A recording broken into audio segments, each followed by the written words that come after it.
Hello students, welcome to my YouTube channel geography guru. आज हम पढ़ने और समझने वाले हैं क्लास 10th हिंदी की वर्कशीट नंबर 52 यानी कार्यपत्रक संख्या 52 को। आज की हमारी वर्कशीट काफ़ी मज़ेदार रहने वाली है।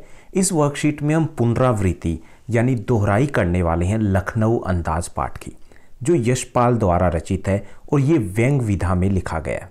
तो आज हम मिलते हैं नवाब साहब से, देखते हैं नवाब साहब के ठाठ कैसे हैं। तो चलिए शुरुआत करते हैं।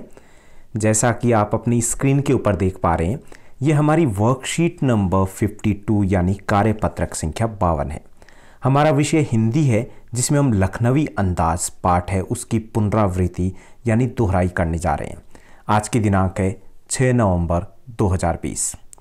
लखनवी अंदाज पाठ है वो क्षितिज भाग 2 से लिया गया है और इसके लेखक यशपाल है। तो चलिए हम गद्यांश को हमें पढ़ना है और उसके आधार पर कुछ प्रश्न पूछे जाएंगे जिनके हमें उत्तर देने हैं। व्यंग साहित्य की एक विधा है। व्यंग क्या है? साहित्य की एक विधा है, एक कला है एक तरीके से, जिसमें हम हास्य भाव में यानी मजाक मजाक में काफ़ी महत्वपूर्ण बात कह देते हैं और सामने सुनने वाले को इसका बुरा भी नहीं लगता, यानी कि सामने वाले को या सुनने वाले को बुरा भी नहीं लगता, उसे हम व्यंग बोलते हैं। यानी सीधे शब्दों में कहें कि व्यंग ऐसी कला होती है जिसमें पता नहीं चलता कि सामने वाला इज्जत दे रहा है या इज्जत ले रहा है। जैसे हमने किसी को कहा कि और पहलवान कैसे हो, अब जो बिल्कुल कमज़ोर सा होगा उसको हम पहलवान बोल रहे हैं, तो इसका मतलब समझ रहे हैं कि हमने पहलवान भी बोला है, अच्छा शब्द भी बोला है, लेकिन वास्तव में उसकी इज्जत ले रहे हैं। या हम कई बार जो बेरोज़गार बैठा है, काम धंधा नहीं करा, तो उसको भी बोल देते हैं कि भाई तुम्हारे तो बड़े मज़े हैं। अब मज़े हैं या नहीं है, ये क्या है, यहाँ पर व्यंग होता है।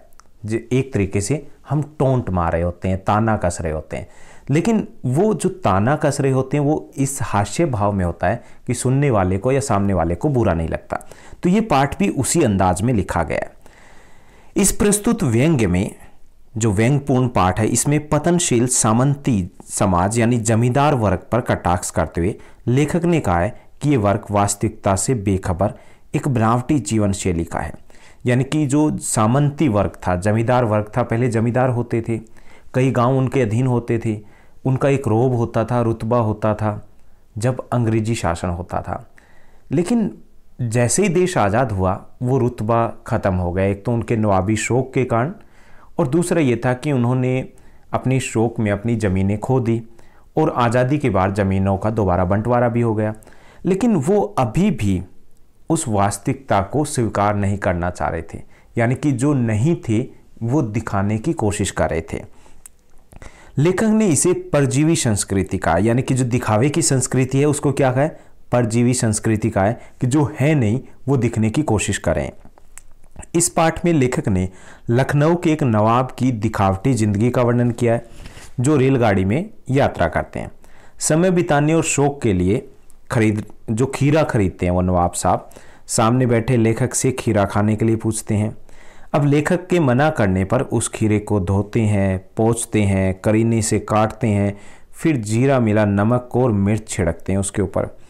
अब पुनः लेखक से लेने का आग्रह करते हैं, यानी कि सिर्फ किस में, शौक में। यहाँ देखिए कि हमें पिक्चर में भी दिखाने की कोशिश की गई है। तो वो दोबारा उनसे कहते हैं कि भाई साहब थोड़ा लीजिए ना, बस थोड़ा तो लीजिए। लेकिन लेखक ने क्योंकि पहले ही इनकार कर दिया था, तो संकोच के कारण या स्वाभिमान के कारण, की इज्जत का भी सवाल था, उन्होंने मुंह में पानी आने के बावजूद दोबारा मना कर दिया, क्योंकि मना करना पड़ा, क्योंकि पहली बार वो मना कर चुके थे। नवाब साहब खीरे की एक एक फांक उठाकर क्या करते, मुंह के पास ले जाते, नाक से सूंघते और खिड़की से बाहर फेंक देते। इससे बड़ा दिखावापन क्या होगा। तो ये बड़े मज़ेदार तरीके से पूरे पाठ में बताया गया कि कैसे नवाब साहब है वो दिखावा कर रहे हैं। दिखावा क्या होता है कि जो हम नहीं है वो हम दिखने की कोशिश करते हैं, बनावटी जीवन शैली। तो ये था हमारा गद्यांश। अब हम प्रश्नोत्तर की तरफ बढ़ते हैं।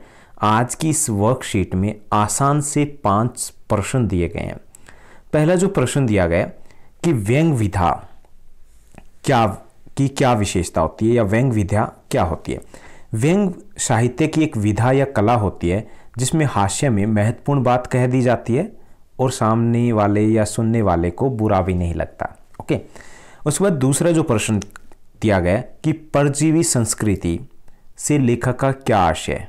परजीवी संस्कृति से लेखक का क्या आशय, यानी कि इसका क्या अर्थ है? लेखक ने परजीवी संस्कृति उन लोगों के लिए कहा है जिन्होंने अपनी सामंती सोच को बरकरार रखने और समाज में अपना दबदबा या रुतबा बनाए रखने के लिए झूठी शानो शौकत का दिखावा करने का स्वभाव पाल रखा है। नवाब साहब जैसे लोग भी इसी बरादरी में आते हैं, यानी परजीवी संस्कृति में आते हैं। तीसरा जो प्रश्न दिया गया है, तीसरा प्रश्न है दिखावे की प्रवृत्ति किसे कहते हैं? हमने काफ़ी बार इस शब्द को प्रयोग किया। दिखावे की प्रवृत्ति क्या होती है कि जो हम नहीं हैं, जिसे हम अच्छी तरह से जानते हैं कि हम ऐसे नहीं हैं, फिर भी दिखना चाहते हैं कि हम ऐसे हैं, इसे दिखावे की प्रवृत्ति कहते हैं। ओके। चौथा जो प्रश्न दिया गया कि मुंह में पानी आ जाने के बावजूद भी लेखक खीरा लेने से मना क्यों कर देते हैं? नवाब साहब ने लेखक से जब पहली बार खीरा खाने के लिए पूछा तो उसने मना कर दिया। नवाब साहब जब दोबारा खीरा खाने के लिए पूछते हैं तो लेखक में मुंह में पानी आ जाता, लेकिन वह अपने स्वाभिमान के कारण, अपनी इज्जत के कारण वो खीरा खाने से मना कर देते हैं। पांचवा जो प्रश्न दिया गया है, गतिविधि दी गई है कि यदि आप लेखक की जगह होते तो क्या करते? आप अपने आधार पर भी लिख सकते हो, कल्पना करके हमें लिखना है कि अगर हम लेखक की जगह पर होते तो हम क्या करते? खीरा खा लेते, हो सकता है। तो मैंने यहाँ पे उत्तर दिया है कि अगर मैं लेखक की जगह पर होता, यानी कि जहाँ लेखक है वहीं अगर हम होते तो मैं भी वही करता जो लेखक ने किया, यानी कि खीरा खाने से मना कर देता। आखिर हमारी भी इज्जत का सवाल होता। पर साथ ही साथ मैं सफ़र के दौरान नवाब से खूब बातें करता, खूब बतियाता और उसकी झूठी शान के खूब मज़े लेता और साथ ही साथ पूछता, क्यों नवाब साहब ये ट्रेन अपनी ही है क्या? अरे एक दो ट्रेन तो ले ही लो। तो ये थी हमारी आज की आसान सी वर्कशीट, जिसमें हमने लखनवी अंदाज पाठ है उसका गद्यांश पढ़ा और आसान से प्रश्नोत्तर को हल किया। उम्मीद करता हूँ आप बेहतर तरीके से तैयारी करे होंगे, क्योंकि एग्ज़ाम परीक्षा नज़दीक है। ये परीक्षा आपके लिए सबसे महत्वपूर्ण होने जा रही है और इसके लिए ज़रूरी है कि हम एक टाइम टेबल बनाएं और उसके साथ अपनी स्टडी को जारी रखें। ऐसे ही हमारे साथ बने रहिएगा। इस चैनल को लाइक शेयर सब्सक्राइब ज़रूर कीजिएगा। Thank you, bye bye, have a nice day.